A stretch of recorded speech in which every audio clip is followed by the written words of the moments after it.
Good afternoon. Thanks for coming. Today, I want to share with you a case investigated by the St. Lucie County Sheriff's Office with the help of 15 other law enforcement agencies.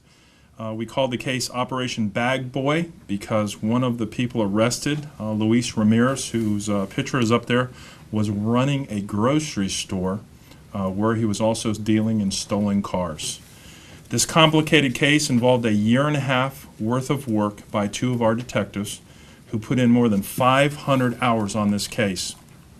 It led to the identification of 48 stolen cars throughout Florida and the recovery of 30 cars worth almost $760,000. This case began because a St. Lucie County deputy sheriff who was stationed at the St. Lucie County Tax Collector's Office noticed that a vehicle identification number plate, commonly referred to as a VIN, on a 2007 Ford F-350 pickup truck looked suspicious. Luis Omar Ramirez, in November of 2008, was trying to register the vehicle. Ramirez wanted the out-of-state car to be titled in Florida. That required a VIN verification by state law. Ramirez owned Price Choice Food Market at 2911 Okeechobee Road in Fort Pierce, Florida. He said someone named Dave sold him the truck at the store for about half of what it was worth based on the Blue Book, which sets the value of used vehicles.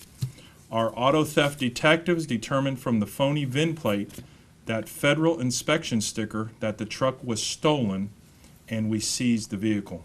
In March of 2009, a sergeant with the Florida Highway Patrol and an agent with the National Insurance Crime Bureau discovered another F-250 pickup truck with a phony VIN plate as well as a phony federal inspection sticker. The National Insurance Crime Bureau is the investigative arm of the insurance industry. That vehicle was also sold from the food store owned by Ramirez and had been reported stolen in New York City. Then those two investigators got a lead on another Ford F-250 pickup truck at a Fort Pierce address that had a phony North Carolina title before it was sold here in Fort Pierce. The investigators shared their findings with our detectives, and a pattern began to emerge. Vehicles stolen in New York City were turning up in Florida with phony North Carolina or New York State titles. In Florida, the vehicles were being sold at prices far lower than their actual value.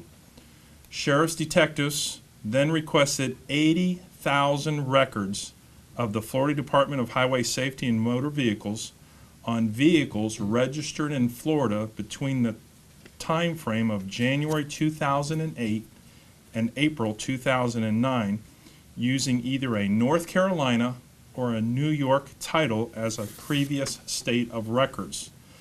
They hand-sifted through those records and came up with about 6,000 likely stolen vehicles, judging by recent model years, type of vehicles, and personally owned vehicles.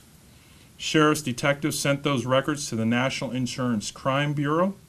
This led to the identification of 48 stolen vehicles all over the state of Florida. So far, 30 of those have been recovered, including 4 right here in St. Lucie County. This tedious, backbreaking, time-consuming work is what real investigations are made of. In this case, the results justified their hard work. We supplied you with a fact sheet here that tells you about cloning vehicles and how to prevent people from becoming a victim. And the best advice I can tell you is there's the old adage that if it sounds too good to be true, most likely it is, and that's what happened in this case. Also, we have 3 of the vehicles here for you to view, and they are out back. And with us here today is the lead investigator on the case, Darren Brown from the Sheriff's Office. Also, James Price is here from the National Insurance Crime Bureau, but we're happy to open up to any questions you might have. One of the people in this case was a legitimate buyer. They came in, they told us, we went on Carfax, we checked Carfax, we checked everything, and believe it or not, every one of these vehicles we've got will show up on Carfax. The problem is if you know how to read Carfax, when a vehicle is born, and I'll let Herb explain about that, NICB gets the records, and it shows up in Carfax as being born with 0 miles delivered to the dealership. What was happening in Carfax was these vehicles were appearing in Florida with 45, 55, 60,000 miles on it. And when I brought that to the attention of one of the legitimate buyers, they said, oh, we didn't recognize that. Their vehicle actually showed up with 45,000 miles on it in Florida, never registered anywhere else in the state or anywhere else in the country. If I had a good one, I mean, the one I have, it's been out in the heat and the sun and it's peeling up. If I had a good vehicle and I showed you, you would not know the difference. I've had vehicles go through dealerships. As I said, I just took one recently from one of our local dealerships that was actually sold at auction and went down to Miami, sold back up here, and then sold through our dealership. They did not know it was a clone until it came back in for service 8 months later, and they hooked it up to the computer. And they found the VIN number does not match. No, he really was selling to anybody out there. The F-250 that we recovered earlier, that along with the F-350 that they were recovering, was middle-aged, middle-class, white couple there that they used the truck to take their ATVs out, go racing. So it was really a broad gamut. Whoever they could get to buy it, it was a good deal. They bought it and it was out on the road. Affects you gentlemen standing here with your insurance prices as the rates go up. Affects the consumer that bought the vehicles, the legitimate consumers. It affects everybody. I mean, dealerships that buy these vehicles. It just, the list goes on.